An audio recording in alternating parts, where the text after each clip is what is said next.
Support the Amigos podcast and keep the Amiga goodness flowing for just $1 a month. Visit our page at patreon.com/AmigosPodcast.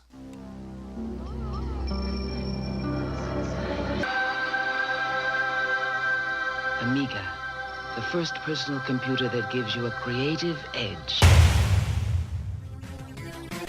Amigos, the podcast about everything Amiga. Amigos is a proud member of the Throwback Network, your home for quality retro podcasts. And now, here are your hosts, Aaron Dowdy and John Bodovkar Schaller. Welcome to Amigos. I'm John. And I'm Aaron. And today we're going to tackle the Double Dragon series, 1, 2, and 3. The triple. The triple Lutz. Triple Lutz. So, you're a triple Lutz, sir, if I may say. But before we get into Double Dragon and all its glory, we got some feedback from last week. Oh, Lord. All right. Now, no worries. These are never good. This is mostly good. No, it's all good. It's all good. Ricky DeRocher wrote in. He said, I wanted to comment on the end of episode 122. He recognized the Patreon song before I named it. Oh, look at you, DeRocher. He says that there were 4 Carmen Sandiego games for the Amiga. Where in the world, where in the USA, where in Europe, and where in time. Which I think that was all of the Carmen Sandiego games, period. And where in time? Yeah, that was a late you could really arrival. lose her there. So we might check those out in a future episode, at least with Amigos Place. He says that Where in the World is Carmen Sandiego was bundled with some Amiga 500s in the U.S., along with Textcraft, which he says was a really junky word processor, and Tetris. So that was a kind of a 2 out of 3. bundle, yeah. Actually, if I was a kid getting that bundle, I'd be like, oh. Yeah. I mean, Tetris, yeah, but I mean, come on. It's not the most... It's no Batman bundle, that's for sure. He also goes on to say, Where in the World is Carmen Sandiego was actually the first Amiga game that I saw and played. My family got a used Amiga 500 around 1995, and it was the A500 bundle with Carmen, Tetris, and Textcraft, like he just says. Though the Tetris disc was missing. Oh! Dang, man, that's a kick in the pants. Yeah. And he says he was really impressed by the graphics. Even seeing colors like gold on the screen was really neat. Which, I mean, if you were used to the 8-bit palette, that 16-bit Or palette... if you came off the PC where it was pink, oh, man. baby blue, Right. black, white. Right. And the Amiga that they bought also did not come with a mouse. Man.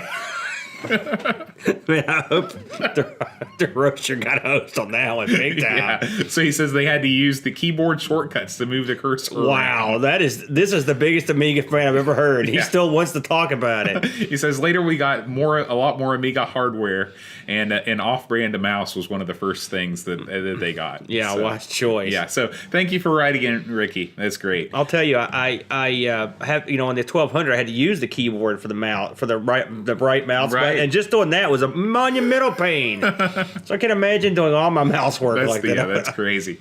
Superstar YouTube commenter Daniel Cordell wrote in, and he said, he's the master. He says in England he only remembers them getting the Carmen Sandiego cartoon, but it had the same theme tune as the one that I most eloquently sang. Well, it would have been better if he'd said, in England, Carmen Sandiego looks for you. Oh, yeah. You know. Like the Yakov Smirnoff That's right. thing. Yeah. They don't have an English version of them, do they? It could be Daniel. It could be. You need to add that to your posting repertoire, Daniel. Just put it in there. Kilbjorn Barman writes in from Norway. He's not from Jersey? He's not from Jersey. He says, I think one major reason why American football doesn't work so well here in Europe is because of all the breaks. I understand there are even long breaks just for TV ads. That's true. He says if anyone tried to do that with soccer here, there would be riots and carnage in the streets. Here Funny, he's the second person that mentioned that there would be mass rioting. Someone else, I got another note. Someone said that. So basically, maybe that's the way soccer is because they have to leave it like that. Right.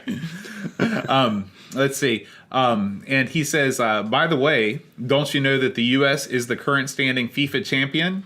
And that has the most successful national team in the World Cup. The chicks, the women. I did know that. We didn't figure them into the thing, but yeah, they're awesome. It's weird how they're so great and the men are so terrible. The men have their days. You know, they didn't qualify for the World Cup this year. Yeah, but I mean, it's not like they've always been crap forever. A couple years ago, they did okay. They got in. Come on, Boat. I don't know. We don't want them to get sent down to the next league. Or But Mr. Barman does say, I want to give the U.S. men's team credit too. Unlike players from certain other nations, U.S. players play honestly and respectfully. that's the way we roll in the U.S. It is. Everything. Just look at our above commander board. in chief, baby. Everything. Hey, no comment there, but everything above board, honesty and respect. That's our motto. Chris Folds writes in. Who? This is Chris Folds. There it is. He says, last weekend you posed the question, is American football more popular in Europe than soccer is here? And he says, I don't know anyone in the UK that has seen an American football match. So that's a strike against Football us right match, there. by the Yeah. way. I wasn't even aware they played games in London, and apart from the Super Bowl, I'm not aware of any match being shown on UK TV. The same goes for baseball, basketball, hockey, NASCAR, or IndyCar. So basically, they don't care about any of our sports. Not even hockey? Guess not. Stunning. It's not. The hockey's not ours, to be fair. Yeah. And IndyCar's not really ours either, is it? I don't know. Can you capture a moonbeam? Some of the minor channels might show bits to fill the schedule. In fact, I just looked. Here's the schedule, and the NFL. The NFL. I like how you wrote that in. The NFL is shown in the middle of the night. Right. So yeah. I don't know if does that support what you were saying. I'm can't still not remember sure what- which is. I I guess can't- since soccer is shown here during the day, I think soccer wins. I think so. Congratulations, soccer. And he says in Europe, overall, the main sports are football, soccer, of course, rugby, F1, and rally racing. And then in the UK, darts, a big sport over there. That's not the first time we've heard that about darts. Have you ever watched any darts TV, like British darts TV? It gets very raucous. It does. The crowds go nuts in there. And I love the athletes, the darts players, because they're all guys that spend a lot of quality time over at the pub. I know. I feel like I could be one of those guys. I could. All you need is a kind of a swashbuckling hat, and then you. Indeed. That concludes the feedback section this week. That concludes the feedback It section. does. It's like we're filming something to show up to a business. This is. By the way, I noticed that the robot made an appearance in the last episode. It did. Did you like that? No. The segment splitting robot boat. Amiga News. I couldn't believe that guy showed back up. What? How did you dig that back up? You told me you missed it, and so I brought it back. No, I said I want you to talk about the entire show. I created an entire. Did you watch the bumper that I made? No, I just listened to it. You never watched. I spent hours creating this Amiga News bumper. You made a visual bumper. What's it look like? It looks like 1,000 Amiga globes spinning with one Amiga globe in the center, and then it coming around like the universal thing on the movies. It says Amiga News. And that really, you did. How long did that take you? It didn't take me that long. It took me. I don't know. I had to relearn how to do everything. Man, well, that's kind of.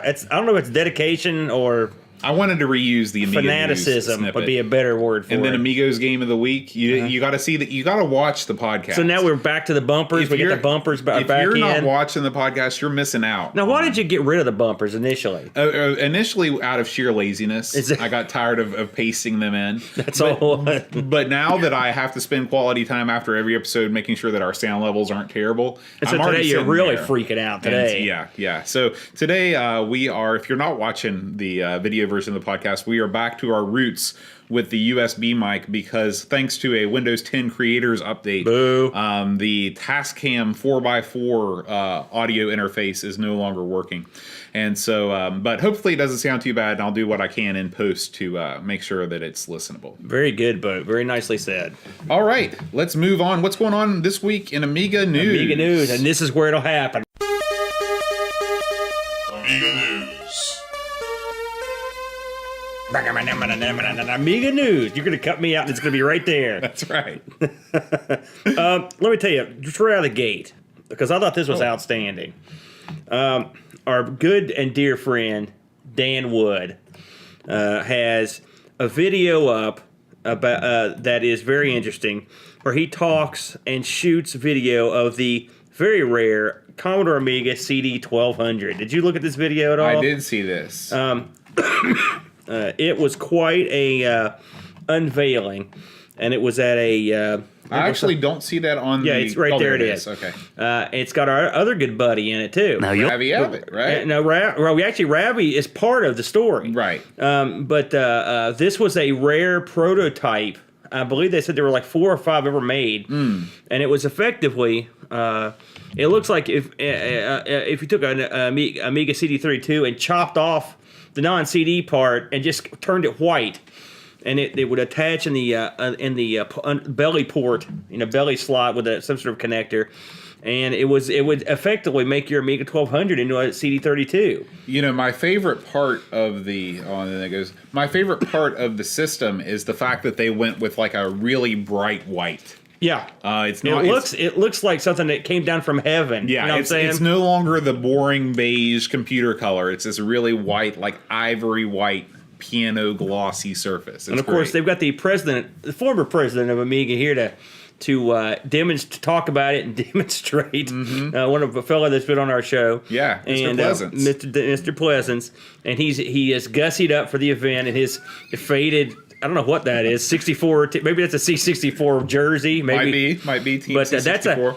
I recommend that you watch Dan's video. Dan of the Retro Hour. It's great stuff and very interesting. I mean, they really get down to the nitty gritty of where this thing and they're talking about starting some sort of fund, be it Kickstarter or whatnot, to actually produce these. And I thought that was interesting, considering they don't know if this one even works. They don't know how it hooks in. Right. So I'm assuming that there's more. They must have. There's more to the story. Yeah, I would say so, because as far as I know, this one's never been hooked up. Right. To anything. I mean, since they found it, and the door is stuck on it too, and they're afraid to fool with it, which you would be. Yeah. But still, it's a really neat story. I love that stuff. Very cool. Thanks really to the Retro Hour guys. Yeah, good job. Chris Folds, oft contributor, an Amigo favorite. He's put down a bunch of stories this week, and here's one here, a teaser for a new game. It's called, let's see here, it's the one that says Alarcy, that's it, Plexiglass. That's it. So what's the name of this thing, Boat? This is this Dream of Rowan? Dream of Rowan. We mentioned this a few shows ago, but we did not have video to back it up. So, and I believe this thing is starting to accept pre-orders as well. So, boy, we're looking at it now, and that's Shadow of the Beast. I was going to say Shadow of the Beast. It looks like the cabin from Shadow of the Beast, where that thing comes out and rips the roof off and steals the baby. And as Chris mentions here, we are in a golden age of homebrew, and he's right. This is great. I mean, normally we don't cover stuff that's in beta. I usually wait till it's been released. But man, I see so much stuff that's in the pike. It's very exciting. It is. We were just talking how lucky we are to have come around when it was really moving, and we talked about it with some of the brain trusts. Because it hasn't always been this way. There were a decade or more where nothing happened really of any consequence. And now here we are. We got new hardware. We got new software coming out. We got people doing all kinds of crazy stuff. It's very exciting. Let me see here. This from Indie Retro News. There's a new Christmas game that's come out.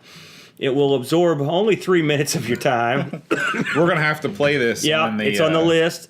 It's I believe what this is called Merry Amiga Christmas. And I think you're Santa, and you are going around your sled, and you're avoiding snowballs, something. It looks actually, it's kind of cute. Yeah. I like the backgrounds. Yeah. But it's free. Fun little Christmas play. I like the fact that this is a long play that Boat found. Right. It's a long play. 2 minutes and 16 seconds. So that's kind of neat. Next on the docket, I didn't even look into this. This one popped up. This is from Adam Bradley. I have to look into this thing. There are details that have been released on the Amiga 1 laptop kit. Have you seen this? No. So, Amiga 1 laptop. It seems doable. That kit looks. Ooh boy, it looks hard. There's a lot of boards. Looks like there's an Amiga. Looks like there's a. Hey, so this is the 3D printer that I will be using to build that DIY laptop. I mean, obviously they're in the prototype stage, right.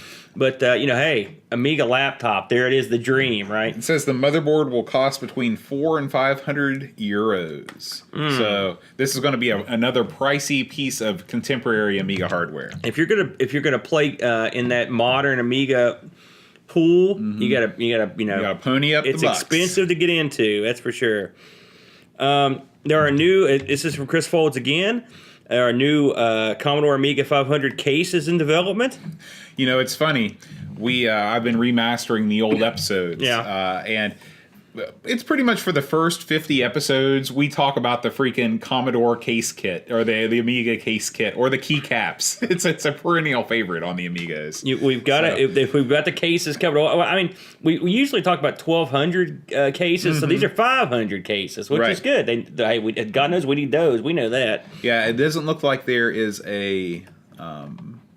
Doesn't look like there's a link here. There's a Kickstarter thing, but it doesn't have anything. I was just curious what the price on those the 500 case, because I know that we paid $40 for the new, just the top, or no, it was a new full case for the 500. I wonder if they're going to be able to outsell or undercut the new old stock for these cases that you can get from a lot of places. I'll tell you, if the difference isn't too much, you got to go with the new one. Those old ones are brittle, as we know. Yeah. You know, it's funny, speaking of Amiga 500 cases, I just thought this, I was listening to one of your old remastered shows. I don't remember if it was our first or second episode, but you thought that the Amiga 500s had a LCD display in them. I did. I heard that. I laughed my butt off. I was like, oh man, that was way back. Oh yeah. You had literally no Amiga knowledge all your own at the time. I mean, I remember the first game and I was like, what is ECS OCS? Yeah. What is that? And so I was a true You've come a long way since those days, eh? Yeah.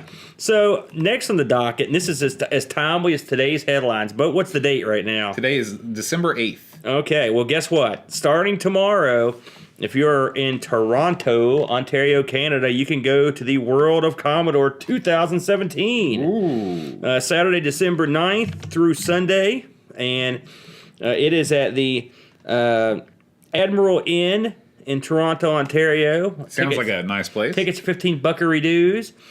These are always gold. I've seen video from them. There's going to be a lot of... It's good to see the hosers taking care of business up there, French-Canadian hosers. Actually, no, Toronto's not French-Canadian. That's Quebec. Hey, I wish I was somewhere near the world of Commodore. Right. We're not in the solar system of Commodore, unfortunately. But so if you're up in Canada or feel like a road trip, that's where you want to go. So that should be good stuff. Another little item. I put this one up because that caught my eye. There's a fellow that is doing some Amiga BBS door game programming. And now you're going to have to explain this to me because I don't know what a door game is. Well, in the old days, when you used to use the old BBSs, you could go into a game section, and they called them door games because basically you would go into the program would run separately of the BBS, and you'd be playing it on your side of the BBS.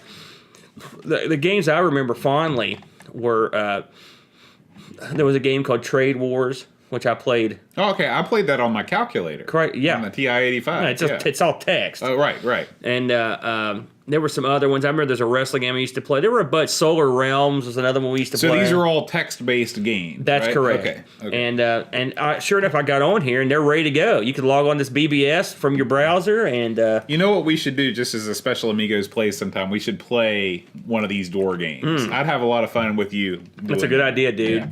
But hey. I'm always down with BBS action, especially when the Amiga's involved. So there's a link there. This stuff's all on the Google Plus page if you want to check it out. Now, this is one. This is the story of the week, I think. And this has been covered a few places. There's a couple shows ago, we talked about a video that I dug up of NASA talking about using the Amiga for actual NASA programs, space program stuff, satellites, and the early exploratory stuff. Well, they had a stash of Amigas, and they kept them running all the way up until like the 90s, that's stunning. Yeah. You think about it. And I think even to the early 2000s, certainly through the 90s.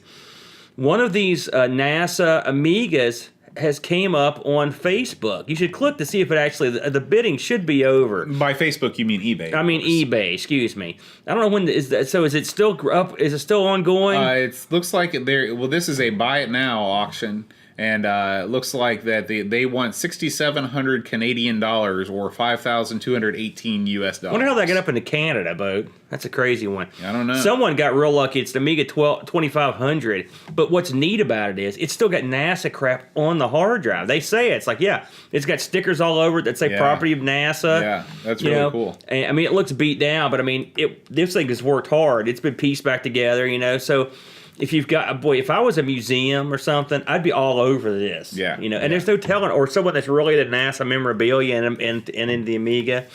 But this has made all the rounds. It's still available, So if a fine Amigos listener wants to go up and lay out some Canadian dollars, this could be yours. You could take this back to the house, and if you do, let us know what's on the hard drive, because I'd be interested to know what they've got on there. Now, but why don't you tell us about this one you put up here, the time capsule one? Oh, so this is not strictly Amiga related, but I thought these pictures were gold. And I wish that my family would have been this photogenic around computers. So this is one guy's family, Benj Edwards, and basically the history of their computers collection, growing up. So the first one is a picture of his dad typing away on an Apple II, looks like an Apple IIc. And then you've got an Atari 800 there. Yep, that looks just like mine. Yep. And looks like this is him and the little fella using a mouse. Yeah. And let's see. Then it moves up into his PC days. Yeah, there's a kid. He's playing. That looks like a big old fashioned clone or something. Yeah, 8088 something. And then he's got the closest he gets to the Amiga is an Atari 1040 ST-F, which I don't know what the F stands for. Failed. Yeah, they failed. Yeah, I'm afraid. all the way up into getting into Macs and stuff like that. So I just think it's awesome that this guy has so many pictures. I would love to have this many pictures of all the computers. I just never thought about taking pictures. No one. Of It's stuff like funny. that. We're probably some of the last generation that's not going to have pictures of everything they did for their entire childhood. Because now you got a camera with you at all times. I'm taking pictures of Luke at the park, and you can go back and see what I was up to and what days. But in the old days, I'm like you. Pictures were a precious thing, right? And videotape, forget about it. I've got some old home movies, and these things are like gold because then that's all the only video we have of these people that are long dead. So yeah. But that was a real good one. But I looked at that myself, and I thought it was neat. Another one from Chris Folds. This is from the BBC archive, and this is I think this is video from a show. Yeah. Did you look at this one? Yeah, I looked at this. So this is a show called Micro Live.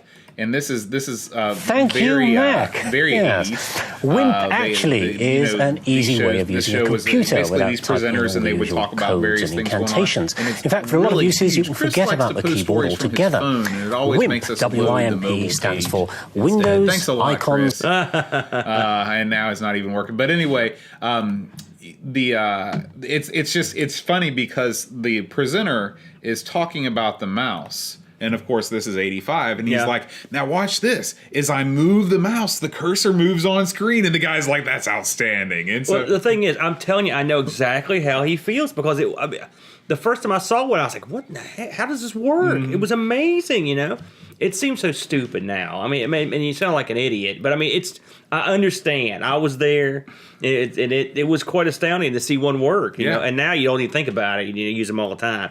But I mean, I remember the computers before the mouse. I mean, if you had a PC, you didn't need a mouse. I never had a mouse till Windows 3.11 when it came out. No one ever used one. So go figure. Folds also has a little note on here that the Dream of Rowan has in fact gone up for they open for pre-orders, and apparently it's coming out on Christmas. So if you're into that thing, good to go. Now let's go ahead and do site updates real quick. Okay. Why don't you go ahead and take that? Before we go on with the site updates, before we forget, because I know we will, we need to give a little plug to our upcoming Amigos Christmas Spectacular. Oh yes, tell us about this Christmas Spectacular. This is T-minus 2 Amigos episodes away. So we're going to have next week, which will be a normal episode. Oh, it'll be slightly abnormal given the game we're covering. But 2 weeks from tonight, December 22nd, on a cold and frosty evening. Oh, yes. Nestled into the Amigos Studios basement, there will be me and you. And I don't like where this is going, Bo. Possibly your brother. There's a lot of booze down here. I don't know. John Marshall will be here. We're going to do Big John. Yeah, Big John. We're going to do a special Christmas episode. Make sure you watch live. There's going to be giveaways. There's going to be food. Unfortunately, we can't give that away. I will eat for you. Yeah. And then after the episode, we are going to do a special Amiga stream where we will stream a bunch of Christmas games similar to last year's Christmas episode and whatever else we think about playing. I'm also going to see if we can fire up Amiga Live and maybe challenge some of our listeners and in some multiplayer action. Remember, we were going to try that before and we just forgot. Yeah, I think it was that was exactly due to what drinking. happened. Yeah, I mean, literally, because I remember thinking like a week later, it's like, oh yeah, yeah. This time I might not hit the sauce quite so hard as I did. Of course, I say that now. I'll probably be with the lampshade on the head. Save that for the Amiga's New Year's Eve spectacular. That's true. Which will be, which is also coming 29th. up. Yeah, that reminds me. The Amigos New Year's Eve show, which actually is not going to be on New Year's Eve, but it'll be the 29th, right? We are going to do our best Kreskins. We're going to. People have no idea what you're talking about. Okay, we're going to do our best mentalist maneuver. We're going to predict the future, gypsy style, genie style, whoever your favorite prognosticator is. And so, what we'd like for you. The listeners is, and this is going to be as easy as pie. So I'm hoping we get a lot of entries. Is we want you to make your Amiga predictions for 2018, and what we're going to do is we're going to play a little game. You put down and it can be gaming predictions. It could be we'd like Amiga predictions, but we'll take gaming predictions. Or sort of wacky predictions, nothing depressing, no deaths, any of that stuff, nothing morbid. Make your predictions, send them in, just send us a little email, and Bo will give you the address in a minute.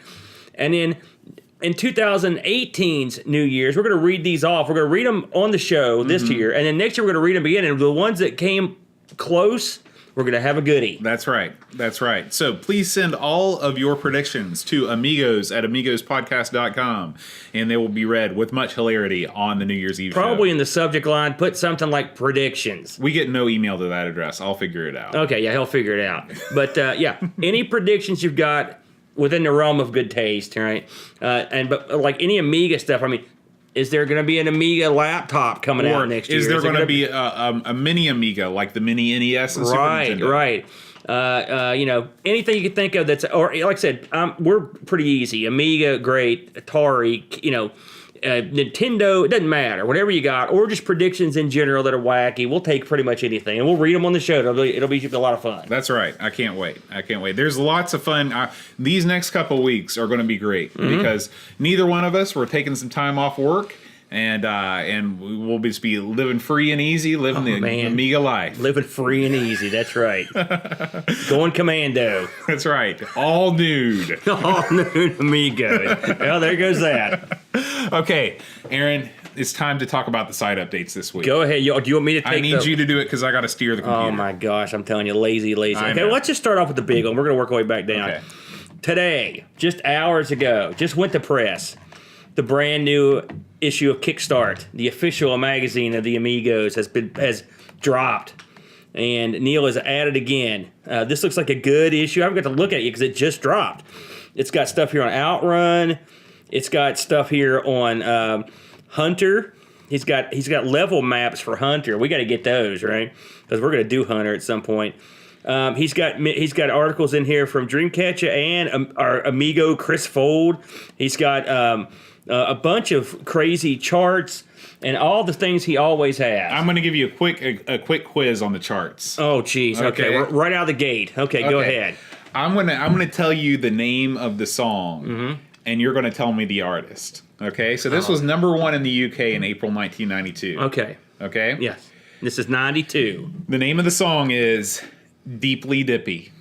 Deeply Dippy. I don't know. Who is it? Right Said Fred. Oh, geez. He was not a one-hit wonder in the UK. He probably had 27 albums. Right Said Fred should be a one-hit wonder, as in hit by a bus or boat or whatever you prefer. Now, what was that called again? Deeply Dippy. I knew a girl named Dippy. I named her that. So I wish I'd known that song existed. I would have been playing that all the time. Okay, now I want to ask you one more question. This was the U.S. This is the U.S. charts. All right. Okay, and what is the number one song? The name of the song is "Jump."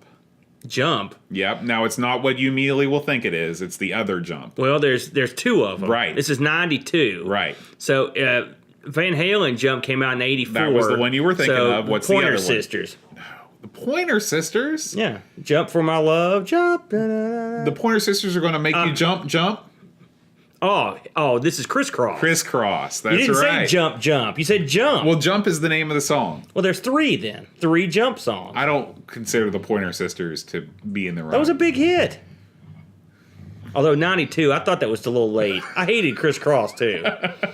I still hear that song though. Oh so, yeah. But remember their thing was they wore their clothes backwards. That was their thing. What a stupid thing. When you're 11, like I was in 92, it wasn't stupid. Did you ever do that, Bo? Oh yeah. You've got to be kidding me. I did attempt to put on a pair of pants backwards. It didn't end well. So you did this one. You did this one time in your own private room, yes, so everyone in the world knows this now. That's true. This is the first time seeing. And I might have sung the song "Jump, Jump." Were you jumping while you were doing it? No, it was while I was trying to fasten the zipper. I was jump. That's why there were two of them. They could help each other out. That's true. You need help when you put your clothes on backwards. Absolutely. You ever put the old sweater vest on backwards? Oh, I do that almost every morning. Really? And I have to wait for Eep to tell me to turn Can you put it on around. backwards? Yeah, it's got a V front. Oh, I see. I thought maybe the back was a daring V neckline in the back too. Ooh, that would be sexy. Too sexy for this show. That's for sure. So one more music question. What was the name of Joe Public's song? I know you know that. I know you know this song. I don't know. I didn't know that. I don't know who Joe Public's name. I don't know who that is. You got to live in love. Nope, I got nothing. To live in. Man, they used to play at the skate arena all the time. Listen, in '92, I was knee deep into hoopla. I didn't have time for these crazy. You weren't hanging out at the skate arena in '92? No, man. I was working for a living. That's when I started working at Bobby M. Oh, okay. Well. Anyway, what do we kickstart? Okay. It's awesome. Yes. Neil's the man. He's hanging out in the chat right now with us. Neil, is he? Thank you for putting that together. And he works hard. For the non-money. This is going to be the last fully Amiga issue of Kickstarter. Starting with the next episode or the next issue, Neil is expanding and it will become a more multi-platform Sweet. affair. So I can't wait to see what he comes up with. Sounds good. Hey, I love everything Neil's done, and that's probably a good move. I like it. I think it's great. Yeah. So good for him. Moving down the line here, let's roll down to Dreamcatcher. I don't know if you watched this. Did you watch this? Dreamcatcher's first video. I did see this. This is the chaotic, wackiest thing I've ever saw. It was a bizarre. But I enjoyed it. Anything that's got Top Cat right at right at the head, right on the gate. So I think we see a new career for DK. He's going. Oh, you gonna play a little snippet of it here? So I'll play just a little bit. Tonight, oh Lord. Yeah, and I've been waiting for this moment for all my life. So this was good stuff. By the way, we should try that Beverly Hills Cop here, which is featured heavily in the video here. So yeah, Dreamcatcher. But he's teasing a new feature.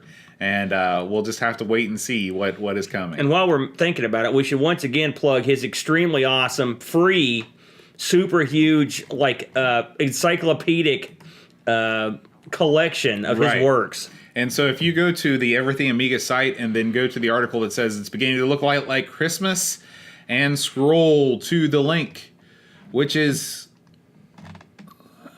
Dreamcatcher, you got to make that link easier to find. It's at the bottom, dude. Oh, okay. Yeah. Oh, there it is. Okay, and download that. 21 fine folks have already downloaded the Dreamcatcher tome, and it is a compilation of all of the just amazing work that he's done for the Amigos. Oh yeah, it's definitely publisher quality stuff. Yeah. I keep being afraid someone's going to steal them away from us because I wouldn't be surprised if Retro Gamer didn't come knocking. Sooner than later. Oh yeah, his stuff is top shelf, but. And also, if you when you pull this down, it's free. If you want to make a donation to the charity that he's mentioned here, which is Make-A-Wish, which we did some work for them, always a plus. Yeah. He's got a Just Giving page set up. and he has raised £8.79 so far. So, DK, you're well on your way to making a lot of kids' days brighter. Which I haven't even got to download this yet. And this is going to be the number one thing I do this weekend because I'm going to be taking this with me when I go to see Krampus. This will be my Krampus read when I'm down there. Now, you might want to explain to the listeners what Krampus is. They know, because he's bigger in Europe than he is here. Well, you might want to explain to me, because I don't know. You don't know what Krampus is? All I know is you've been posting a lot of wacky pictures to Facebook.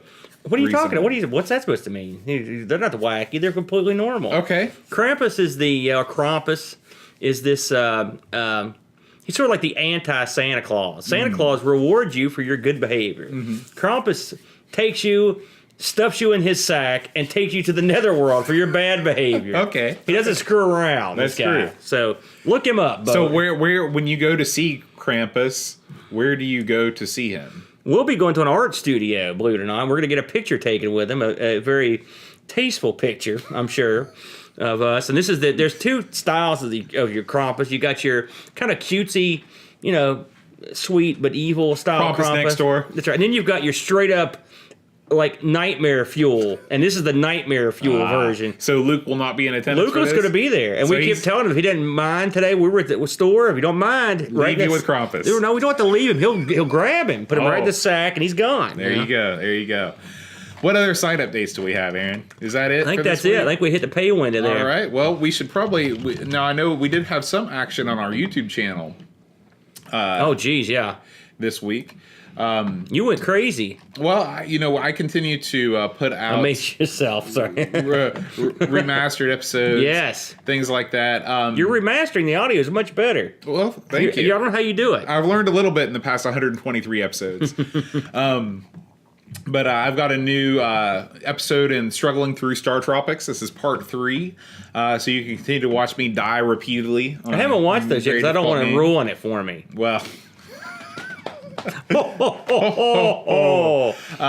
And we also put out an Amigos plays of Samurai Showdown, played on an authentic 3DO. Yeah, man. And so we like him. We did this one. Gosh, it's been a while back. I always liked this guy. But it was pretty fun. I like Samurai Showdown. Good game. Samurai Showdown's great. All right, and that's it for the side updates, the news. It's time, Aaron, to dive right into Amigos Game of the Week. So, Double Dragon, the Double Dragon trilogy. Now, we got the idea for this when we sat down and played all of these one day. We were like, yeah, we should do a show on these. And so here we go. And I didn't realize there was so much crazy stuff to know about Double Dragon. There's a lot of juicy tidbits on it. I can't wait to hear. So, we're going to just start at the beginning. Double Dragon. This was released. I got differing release dates on this, somewhere between late 88 and early 1989. The original Double Dragon came out on the Amiga.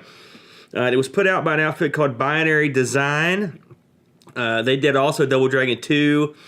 They did Shinobi. They did Speedboat. They did the Assassins. They did Assassin and Assassins. They did Steve Davis Snooker or Snooka. That's the so Steve Davis was one of the other guys that contemporaries of Snooker. Now we haven't tried this Snooker game because I didn't know it existed. So it might be time to go back to the Snooker table. I need to go back. I need to watch some more of those old YouTube videos. Yeah, I still watch those. They're great. But anyway, we're gonna get off topic here. So this had 2-player support. That's a plus because I don't know if all the home ports of this had 2 people.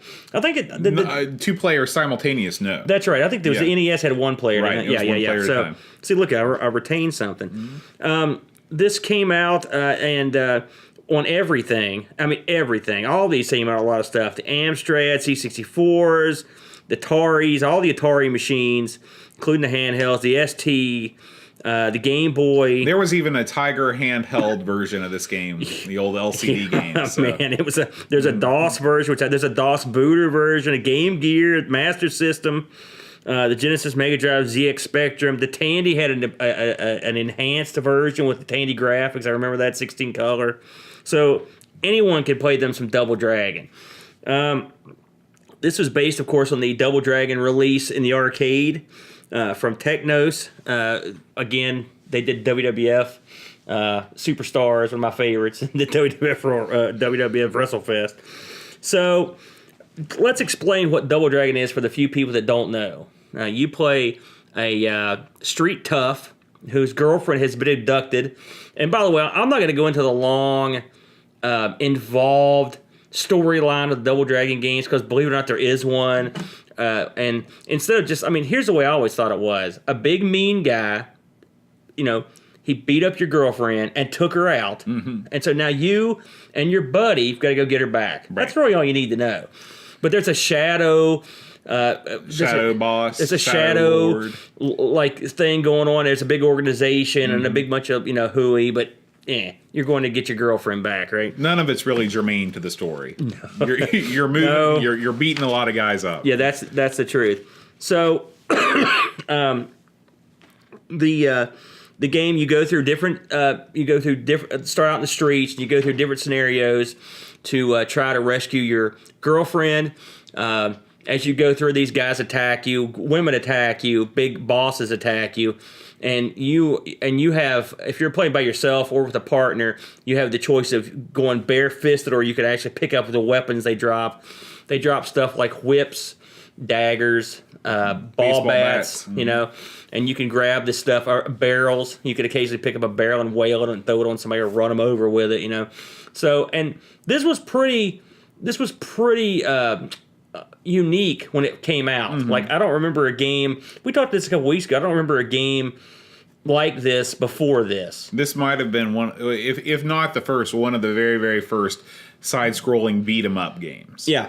The fellas you play are named Billy and Jimmy Lee, which I don't think that's ever mentioned in this game, but through some of the other games, probably in the instruction manual. And I famously remember, I think it was the NES version. They're Bimmy and Jimmy. Screw up on there. So me and Bo, when we played this through, I think the first thing that struck me, well, there were two things that struck me. One, the unique, awesome arcade music, which features when you boot it up, instantly stops, and there is no music. Right. And we didn't like that. There are a lot of sound effects, a lot of ooh. It's right out of Top Banana in that regard. Yes, it is. It is. The sound effects are goofy, but without a Double Dragon without music, and this seems to be a continuing thing, is no good. Yeah. You need the music in there, and then secondly, tell everyone what you thought about the graphics on this, and keep in mind that this came out in. After many other games that were very attractive. Including, I believe this game was released after Double Dragon 2 in the arcades. Oh, yeah. So this game is the backgrounds are passable. The character sprites are a hot mess. Most everything is a palette swap. Billy and Jimmy are palette swaps of each other. Most of the flunkies are all also Billy and Jimmy, just different palette swaps. Yeah, palette swap is their friend in this one. Yeah, the graphics, the character sprites bear absolutely no resemblance to the arcade game. It's not even close. The big guy, I think, is the closest they come. Bobo, and he's also just a pixeled mess. So between the game having no music, the controls are okay for what they are. Yeah, they're okay. But it's anytime that you have to jump, it's a nightmare. It's really, really hard to jump. Yeah, the controls, it's the Achilles heel once again stretched up. After a while I could do it with some regularity, but it was weird. I will say, overall, I thought this game was playable. And as I recall, we did real well at it. I've been playing this a lot this week, and I don't think I did as well as when me and you play. I think it's easier with two people. Mm-hmm. But you get to a point near the end where you're near the big boss's lair, and the traps in front of this thing are these spears that come down from these statues. It is one of the hardest. It was brutal. We'd never gotten past it. And we had almost all of our lives when we got there. And this is something that I've read about from other people. That's not just a we stink. It's really still ridiculous. Almost kind of a programming error where they didn't make it possible for you to proceed. It's funny you should mention this. This game was mostly programmed by a guy named Richard Applin. And so I looked up I was trying to find some background on this. And sure enough, our buddies over at Retro Asylum had actually interviewed this fellow. And he had some interesting tidbits in his interview. For one, he freely admits that he didn't like the arcade games Double Dragon 2, or Final Fight, which he did all three of those, by the way. He's the same guy that did Final Fight. So he didn't much care for the originals. Right, exactly. Right. He thought it was boring. He also he also, they asked him, it's like, what happened on Double Dragon? Because it was so crummy, effectively. And what happened was, it was a rush job. And he had been brought in. He didn't even work at the place that was making it. But one of the lead programmer, I guess, quit during the production of this. And they brought him in to finish someone else's code. Wow. So this might explain a lot of what was going on. He was working for Mastertronic at the time. And that, like I said, they had him come up to Manchester to work with the binary design team, and he worked there for about a month. And it was a situation where basically where they said, listen, this is when you're going to have this done, or you're all fired. and so people were freaking out, as you can imagine. And so this was pretty much a straight port. He said he ported most of the code straight over from the Atari ST, which even on the ST this would be not good. But he was in such a hurry to get it done. And again, this is one of those situations where you can't blame him. He actually saved the project, and got it out on time. But you can see the result was a subpar port. Yes. Yes. Something else I want to mention is that when you grab a guy to do the patented Double Dragon knee lift. Mm-hmm. The graphic is no good. It is absurdly obscene, I guess is the only way to describe it. The first time I did it, I was appalled. And I was like, oh, my. So, yeah, that doesn't make it more fun either. I mean, in the arcade version, that knee lift looks devastating and brutal. Not so much in this. It looks not good. So, overall, I would give this, this was not my favorite of the three. Let's just put it that way. Any parting thoughts for this one? Now, are we going to do, just so I know, are we going to do the eBay at the end? Yeah, we'll still them all at the end. Okay. Yeah, it makes it easier. Okay, moving on to the Double Dragon 2. So I would give this one I'd say a mediocre in terms of Amiga scrolling beat 'em ups. Yeah, I mean, this still does give you the freedom that I liked from the arcade. You go up ladders and jump off stuff and do weird stuff. You can get the bad guys to commit suicide. Yeah. So that's always the fun stuff. So let's move on to Double Dragon 2.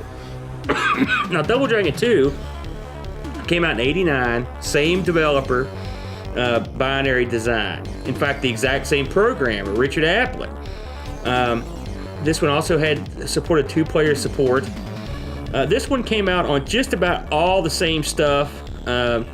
In fact, almost exactly. I'm not going to bother reading this stuff again. It's pretty much the same stuff. It's based on the 1988 Techno's coin op of the same name. Now, this was called Double Dragon 2: The Revenge. Mm-hmm. So, now, do you remember this in the arcade book? Because you used to own this game. I never played this in the arcade, but like you said, this was the first arcade machine that I ever owned. So. You never played this when you owned it? No, I mean, I never played it in an arcade. When you owned it here, you did play it. Yeah, of course I played it. So, tell them what your thoughts about the arcade game are. So, this game I consider it to be the high watermark in the series. The graphics are improved in both the Amiga and the arcade versions. You have a wider variety of moves that you can perform. I thought the sound was great. There is the game's difficulty does really ramp up a lot on the last level, but that's typical of quarter suckers. They really want you to pour all your quarters in. Since you've already come this far to get to the last stage, you're like, well, what's another $10 in quarters just to see the end? But I really like Double Dragon 2. Yeah, I agree with what you said for the most part. The funny thing about this game was, unfortunately, even this game, which I think, again, is probably the best of the three, was botched on release. Applin found out after he released it that this thing would, due to a programming error, would fail on certain Amigas. And so they had to basically go back and re-release. They had to re-release it with an updated version, which is pretty rare back in those days. And the funny thing is, from what I read, the pirate version, they never bothered to re-release it. So this is one of those wacky games where the pirate version often doesn't work because it's still got the bug in it. And they say they recommend the WHD version to that way you're guaranteed that it's going to work. But I thought that was sort of wacky. Double Dragon 2, again, the same guy did it, and he mentions that he had more, this is from the same interview, he had more time to work on this one, and he tried to implement more Amiga usage of the unique, tools that make an Amiga. So that explains why it's a little bit, it looks considerably better. We can both agree on that. It sounds good. It's got the cool title screen and stuff. The soundtrack is cooler.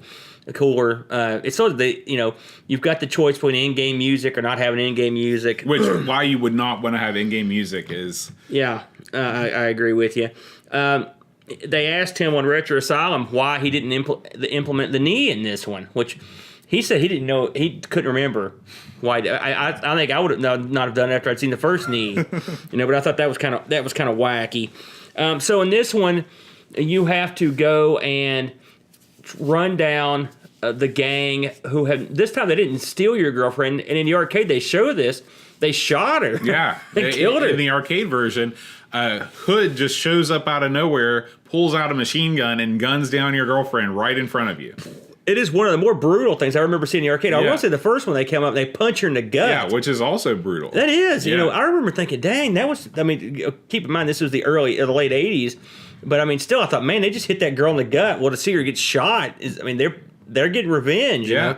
So you've got a lot more. You've got a lot more anger, I guess, in this one than you did in the first one, I guess. But roughly, I mean, it's basically the same basic bear. You're going down the screens. You're fighting these guys. Now, this one does a lot of things that the other one didn't do in terms of the bad guys. Well, some good and some bad. Both these games use the same swapped out color palettes, bad guys, to a fault. I mean, they use them over and over. And right when you start out the game, on the very first level, these bearded eye patch guys cartwheel out to fight you, right? I mean, which is cool. You're like, oh, look at that, they did cartwheels. But you fight these guys, hundreds of them, and then the next level, you fight the same basic type of guys over and over and over. I mean, there is very little change. Which, I mean, the arcade's very similar, but this is the way it was done back in those days. But I mean, they should have made just more than one or two guys. I mean, not enough guys. You should get sick of fighting the same dudes over and over. This one has even wackier. The sound effects for the bad guys. They really make some strange noise in this one. It's even wackier than the first one. I mean, it's like something's going on off screen that I can't see. It's the darndest thing. But and the weapons in this, I've heard some people say that the weapons are sort of useless, but the third one they're really useless. But in this one, I can get a weapon and go through and just clean house and like take out the main bosses and without any trouble, But this one, there's not a whole lot to say that wasn't involved in the first one. You basically go through and try to clean these guys up and get the guy who killed your girlfriend. They have some characters that are back from the first one. They've kind of given them some new moves. This one's divided into 4 missions. There's one where you're at like a heliport, which that's the first level. And then there's a lumber store yard, or almost looks like a place. 84 lumber. That's exactly what I was thinking, right? Then there's one which bizarrely takes place out on that farm. Bob Evans. Well, remember in the first one you're out in the woods and that one thing, but this one you're on a farm.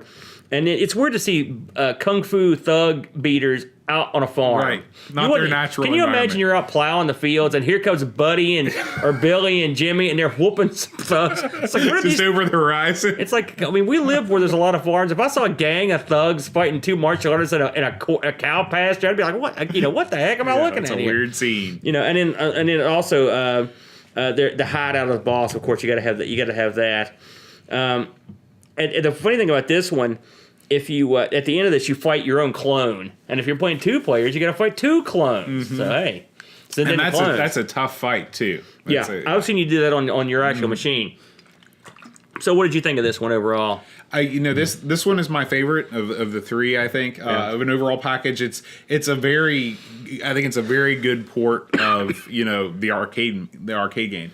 It's hard to say that this is a fantastic game because I don't think any 3 of these games are fantastic, especially when you compare them. I've always been more of a fan of Final Fight than the Double Dragon series. Not the Final Fight on the Amiga, though. No, but I mean, it came later and it was able to right a lot of the wrongs that Double Dragon did. But Double Dragon's an original, and I still think that this opening level with the helicopter and stuff is really cool.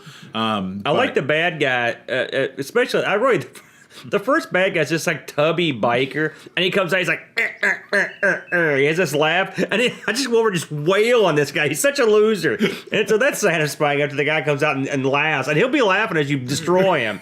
And there's a lot of guys. The second level has a big tall, just the biggest looking geek, and he throws all these kicks and punches. He's but he's a lot tougher. But it's gratifying to destroy these guys because they look like this gang is. I can see why they're failing. They're just the biggest collection of goobers you ever saw. But it's gratifying. I should have mentioned this on the first one, but I did get some ratings for these and how they reviewed. And this one reviewed it was up and down really. I mean.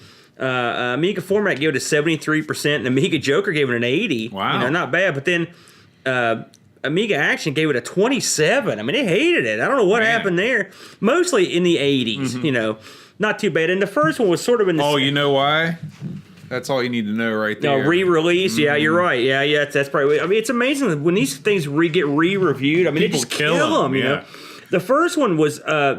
it's in a similar vein. You're looking at a 62 and a 69 for the re-release. So the first one didn't get that many reviews. So they hated any game that was old. They killed it. You'd think at the end, I guess this was 92, so they were still getting new stuff. They're a lot kinder in say the late 90s. Or even the mid 90s. Yeah, we'll take anything. But this one I thought. For the most part, was the most tolerable of the three. It had all the stuff I liked from the first one, the kind of exploration, the crazy fighting, with better graphics. I wish they had more guys. And plus, the sound effects is just so goofy that makes me happy. Yeah, I was going to say, that's almost a plus. Yeah, it is. So we're going to go. Let's go ahead and talk about the big daddy of the three, which would be Double Dragon Part 3. Now, Double Dragon 3, this is the red-headed stepchild of the Double Dragon series, and I don't mean on the Amiga, I mean in the arcade too. Yeah. So this one was out in '91, and this was done by an outfit we've actually covered before called the Sales Curve /Storm. The Sales Curve were responsible for Rodlin and Swiv, and this game was actually packaged with Rodlin at one time. That was crazy. I noticed that, and I couldn't figure it out until I looked into it. I didn't think Rodlin even got a release. I'm not sure if it got a solo release or it was always packaged with this. And we're going to cover Rodlin because I love. We did cover Rodlin. Yeah, I'm thinking of. It doesn't Dennis matter. Rodman. No, not Rodman. Yeah, that's it. We're going to cover Dennis Rodman. But Rodlin, what an odd combination to have this with Double Dragon 3. Yeah, it's a weird grouping of games for sure. But hey, they're both Sales Curve titles. So. Yeah, so this came on 2 discs. Again, it had simultaneous play. Now, this was a whole new outfit of guys. This was a guy named Greg Michael that did the coding on this. And most of these guys are just your standard guys that worked on some of the Sales Curve stuff. And this was released on less stuff. So I'm guessing that the second one didn't do as well, and so they released it on less stuff. But I mean, it's the same basic stuff, except the handhelds. Or the Game Boy got one, but you don't see one for like the Atari's handheld or anything like that. So they dropped some of the support, So this one's called Double Dragon 3: The Rosetta Stone. Now, we'll go into a brief history about why this one is the way it is. This is probably the most interesting of the three, despite the fact it's probably the worst of the three. In Japan, when Technos was like, let's do Double Dragon 3, well, they were busy. And what were they doing? They were, among other things, they were working on WWF Superstars. And so they sent this out to another outfit to develop, and the place they sent it was called East Technology. And they literally did whatever they wanted. Like Technos just said, I guess do whatever you want. And so they didn't use any of it's a completely different game. The guys look different. It's got a different system for play. And it looks way different than the other ones. In this one, Billy and Jimmy are sent around the world by this little, fortune teller guy to collect all these sacred stones. And when they do this, they will unlock untold riches, which then they're going to give to charity. Right? That's the gimmick, right? So that in itself is kind of a goofy plot. And then also, this is one where not everything takes place in the streets. I mean, well, none of them really did, but I mean, this one you're in some real weird exotic you're locations, in pyramids and docks, all kinds of weird stuff. And you go to different countries. So like you start off in the United States, and then you go to China, then you go to Japan, and so on. In each stage, you encounter someone that is a boss, and you try to beat them for the stone. I don't think America's got a stone, but I know China's got one in Japan. And you have to fight their end bosses. It's the same thing, and very similar. You fight, like in China, you'll fight a bunch of guys that look the same, and they're all the Chinese guys. And in Japan, you fight the same type guys for the Japan stage. So that formula is the same, but they spiced it up a little bit. And what they did in this one was they have a store, and you go in, and you've got a certain amount of coins. And you can spend the coins on like extra lives or basically extra characters or special moves. But the system's real goofy. I couldn't figure out exactly. We remember when we tried to play this. We were like, "What is this goofy stuff?" I think this was something that was lost in the port. Yeah.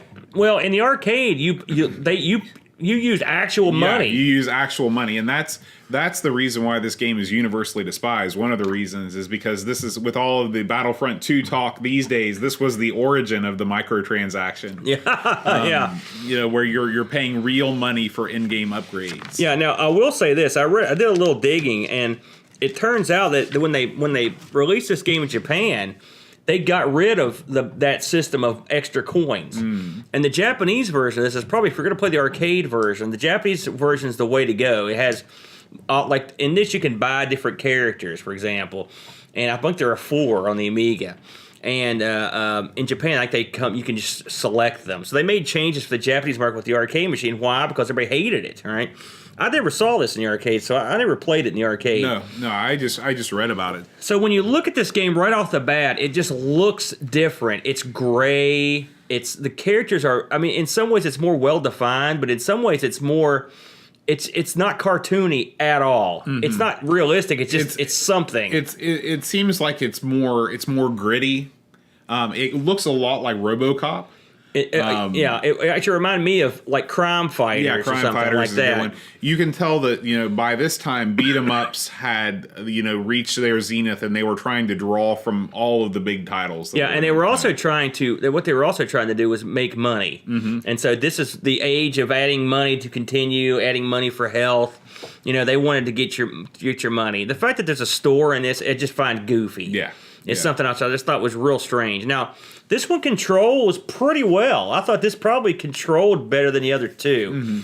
I know in the arcade, the second one, they implemented this kind of nutty control scheme, which the Amiga didn't really translate it because of one button and one stick. And this one, I mean, they all sort of work the same, but I thought I could control my guy pretty well in this. Like I said, there are 4 different guys in this. I played of course, the 2 basic guys, and I also played this karate guy. I didn't really think I had more or less success with any of the extra guys. Of course, I cheated to get them so I could try them out, We actually beat this one, amazingly, which that's a rarity for the Amigos to beat a game. And we went all the way through it. We collected all the stones. We knew that here's a spoiler alert, that little fortune-telling troll turns on you. Right. So we knew that was going to go down. So that was tough to beat his little butt. And then there's a weird screen where you're fighting like out in space. Remember that crazy screen? So there's some trippy stuff in this. But you eventually, go around and collect all the stones. There's more moves in this, and allegedly. I don't know if we saw all of them. It's easier to get the spin kick off, I thought, in this one than they have in the first one, or the second one, I mean. But overall, this is a goofy game. I would rate this game higher if it wasn't for one thing, and I think you know what I'm talking about. Tell them what it is. So there's a puzzle about 3/4 of the way through the game. And you have to spell out. Are you spelling out Rosetta? Isn't that right? I believe so. Yeah. And to do that, you have to jump on these tiles in a certain order. And you're timed because there is sort of like a sand monster type huge mouthed enemy that will come and destroy you if you don't jump. And if you do jump and it's the wrong one, you die immediately. So it's very, very frustrating, especially with the control scheme on the Amiga. But luckily, Aaron, who is he's a savant at these sort of things, he powered us through it. Oh, yeah. Because I couldn't have done it. Actually, we did do pretty well, though, overall. Now, I looked for a lot. I tried to find some dirt on this or some interesting stories that were on the Amiga version. I didn't find anything about the development or anything. I mean, I guess it went okay. And this is a pretty faithful port. Yeah. But I did find an interview with the guy that did the music. The opening theme for this is awesome. It really rocks out. And his name is Andrew Barnabas. Okay, and he worked for the Sales Curve. they had brought him in. He did the music. He did some of the music for Sviv, which we also like the music in that as well. And so he comes in, and I thought this was an interesting insight into how they picked the music for this stuff, because I always pictured in my head, you've got your sound guy, and he sees the game. He's like, okay, I'm going to write some rock and music that goes with this game. Not in this case, and probably not in a lot of cases. He brought in a bunch of music, and for them to hear, and they picked out a track they want, and that's the one they paid for, and that's what he ended up doing. So I thought that was cool. They picked a track that he called Water 2, and that's what they picked for for Double Dragon 3. So Water 2 is the big main theme of the game. And it's an awesome theme, and actually the opening screen on this is pretty awesome too. They did a lot of stuff right on this. I don't blame them for the fact that it's kind of goofy and not very Double Dragon-y, because again they played the hand they were dealt, which was the arcade version of it. So this reviewed again sort of in the middle of the road. Amiga Action gave it 67. Amiga Computer gave it a 72. Amiga Joker 74. And CU Amiga 71. Of course, Amiga Power is 29, so they killed it. I don't know if that was a re-review or not. I think a couple of 84s. So, let's say C-, D+ average on that. Really, these games are all right in that road, really. There's nothing that stands out that makes you say, man, this is the best thing I ever played, Right. I did look these things up on eBay. Let me flip back over here. They were all readily available, I will say that. So for Double Dragon 1 and 2, you can get them both. There was a guy selling them for $37.50 in US dollars. That's in the US. There's a guy selling Double Dragon for $40 in Canada. So you get a lot of good spread here. Double Dragon 2, I saw selling for $44 US dollars in Australia. So if you wanted that one, Double Dragon 2 also selling in the UK. It's going cheaper there, as you would imagine, $15 American. Double Dragon 3, probably the rarest of the titles, but I did see them out there. And in the UK, you can get these all day for somewhere between $30 and $70 boxed. There were tons of them, and then there were a lot of those Rodland packs, and they were going cheap. So I mean, probably cheaper than but it came with the main game apparently. Right. I think just the box art is less than desirable. Yeah. I did notice that Double Dragon 3 in particular, they all got packed into a million of those beat 'em up packs. So you can. That's probably, if you want a ton of games cheap, those packs are the way to go. Yeah. So there you go, Double Dragon. Overall, they're a quick pickup, fun game. They're not in the same ballpark as, say, like a Golden Axe, for example, in terms of the beat 'em up. I'd say that's probably your top. That's on amongst the top of the line ones for me. Well, Aaron, it's time for your favorite part of the show. Salute to the Patreons. We're going to mellow it out a little bit this week. Oh, okay, because we've been rocking it too hard, have we? With the Carmen Sandiego. Oh, man. It's too intense.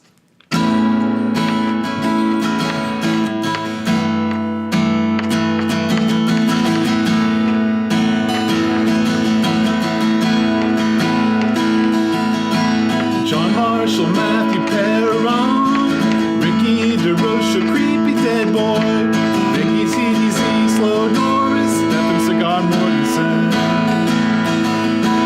Edvin Helen, Glendo 75, John Marshall, Christopher Hessel, Rabbi Abba, Chris Foles, Dreamcatcher, Lauren Giroux, Graham, Becky, Brent, Dowdy, Lincoln, Adam Batters, Bill O'Brien's Retro Invented, Gary Huckers, Brian Jones, Paul Hoyton, Duncan Styles, Alan Cabal, Anthony Jarvis, Dave from the Crib, Josh Nash.